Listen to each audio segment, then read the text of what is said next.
नमस्कार प्यारे बच्चों, मैं के.एन. सिंह टीजीटी हिंदी, जवाहर नवोदय विद्यालय संत कबीर नगर। आज के इस ई लर्निंग पठन पाठन में प्यारे बच्चों एक कहानी लेकर के हम उपस्थित हैं। कक्षा 7वीं के बच्चों के लिए पाठ का नाम है अपूर्व अनुभव। बच्चों, ये कहानी मूल रूप से जापानी भाषा की कहानी है। देखिए, इसके लेखक का नाम जैसा कि आपके पाठ में दिया गया है तोत्सुको कुरियानगी, और इसका हिंदी में अनुवाद पूर्वा याज्ञिक कुशवाहा ने किया है। आइए बच्चों, हम लोग इस पाठ के बारे में जो आपके पुस्तक में जो संक्षिप्त परिचय दिया गया है उस परिचय के बारे में हम लोग बात करते हैं। देखिए, कहानी जो है तोतो-चान, ये विश्व साहित्य की एक अमूल्य निधि है। ये कहानियों का संग्रह है जो मूलतः जापानी भाषा में लिखी गई है और इसका अनुवाद विश्व की कई भाषाओं में हो चुका है। यह एक ऐसी अद्भुत पाठशाला, ध्यान रखिएगा, एक ऐसी अद्भुत पाठशाला और उसमें पढ़ने वाले बच्चों की कहानी है जिनके लिए रेल की डब्बे कक्षाएं थी और गहरी जड़े वाले पेड़ पाठशाला का गेट।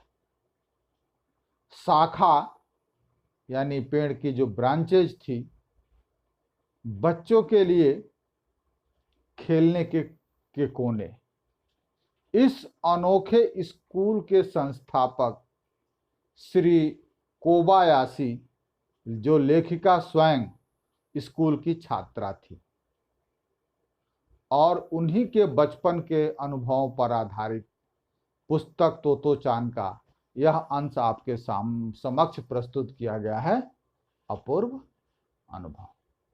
तो प्यारे बच्चों, आपको बता दूं मैं, इसमें आइए सबसे पहले, जैसा कि आपको बताया गया है, ये दो मित्रों की कहानी है।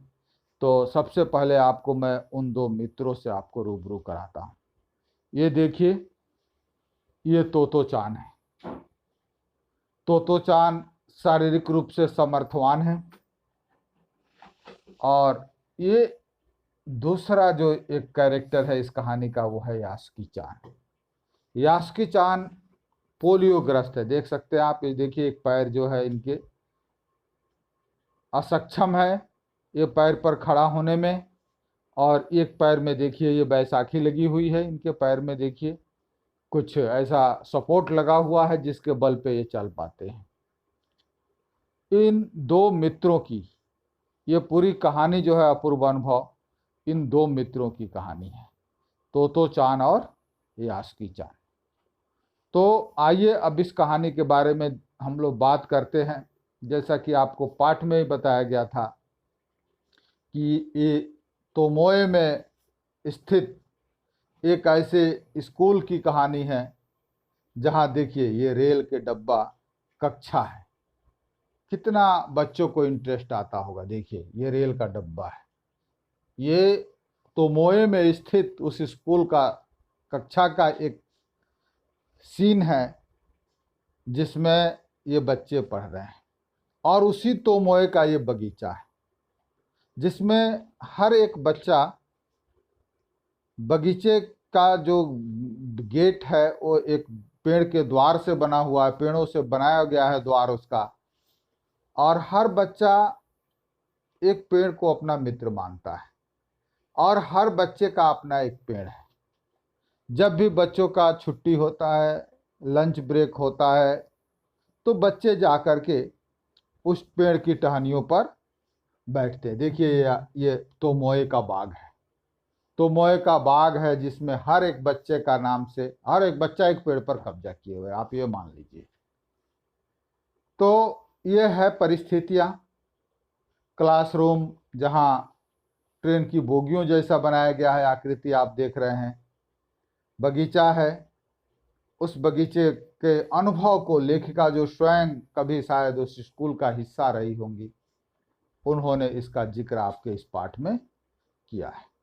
तो आइए हम लोग इस दो मित्रों की बात शुरू करते हैं।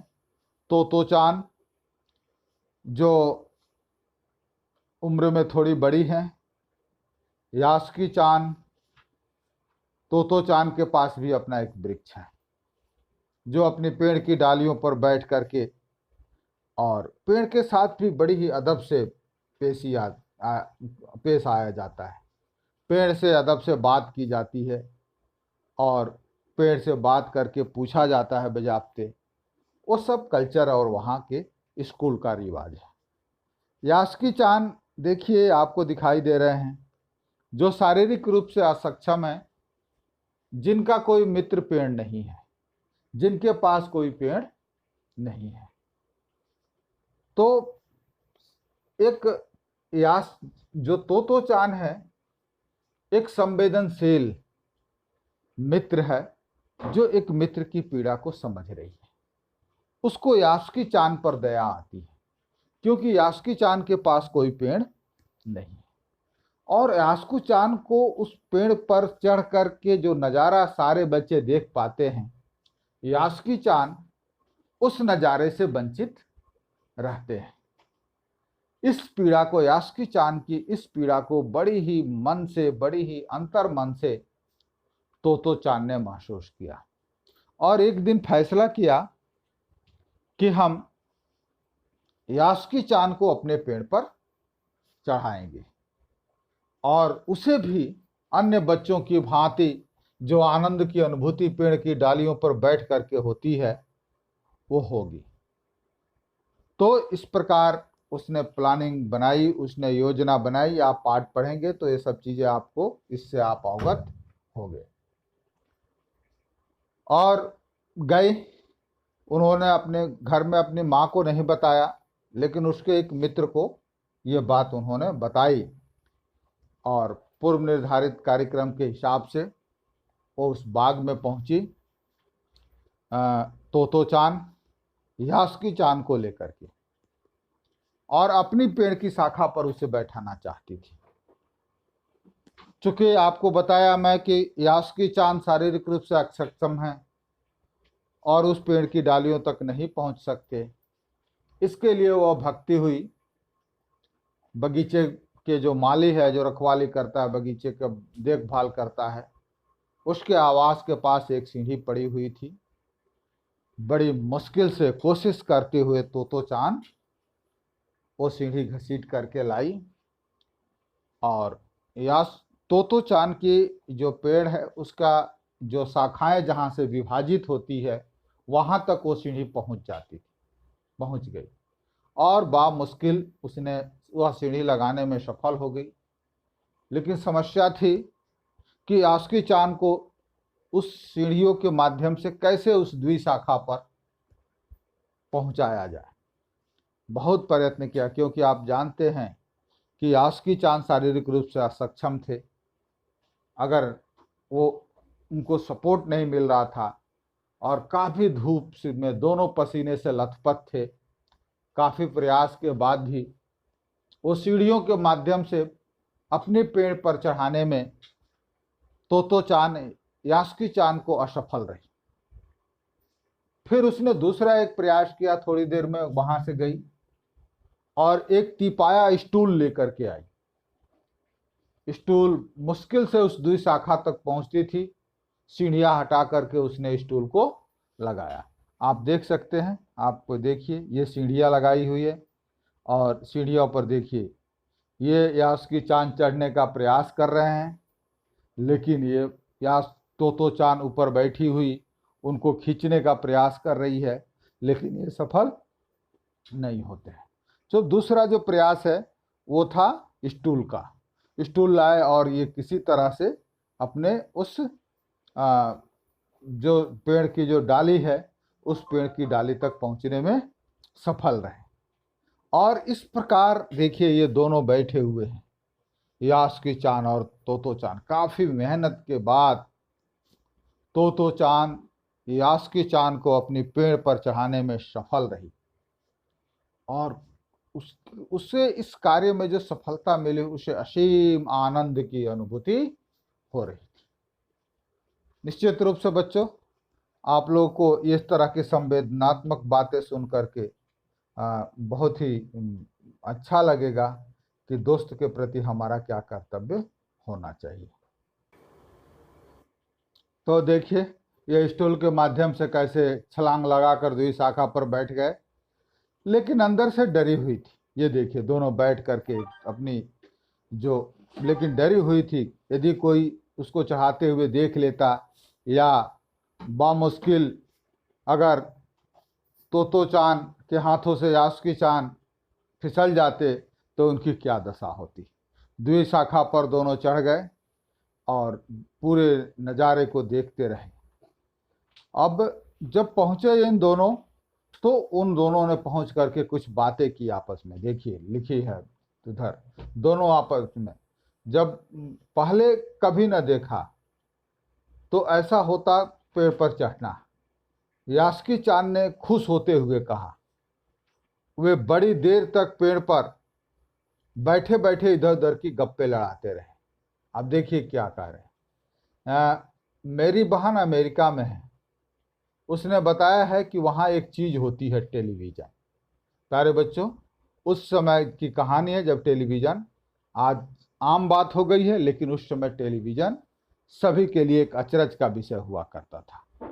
यास्की चांद उमंग से बता रहा था कि वह कहती है, यास्की चांद अपनी अनुभवों को बता रहा कि वह जापान से आएगा तो हम घर बैठे ही सुमो की कुश्ती देख सकेंगे।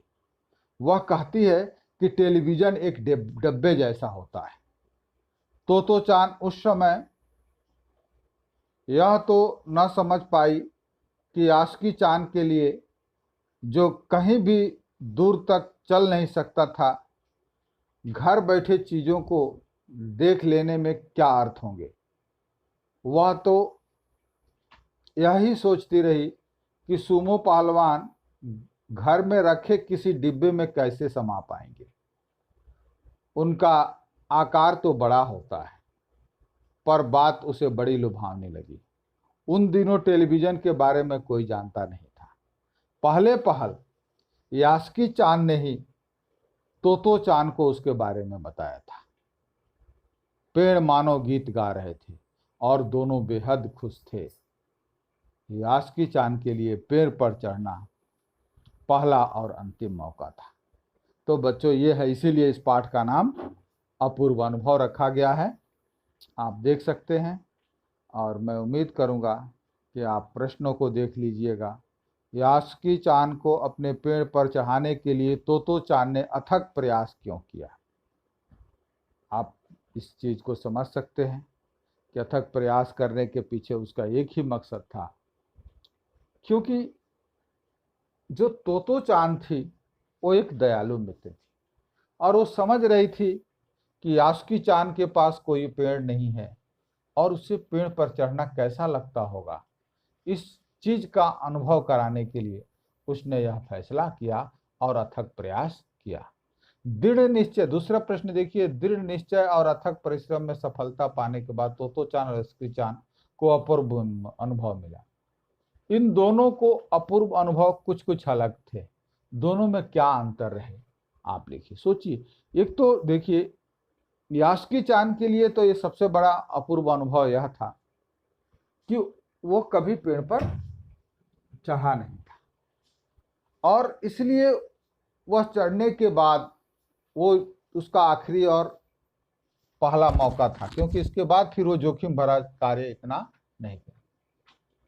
तोतो चांद के लिए भी यह अपूर्व था, क्योंकि वो इतने बड़े जोखिम उठा करके अपने मित्र को उस पेड़ की डालों पर चढ़ाने में सफल रहे, तो उसे भी मित्र को चढ़ा करके खुशी हुई।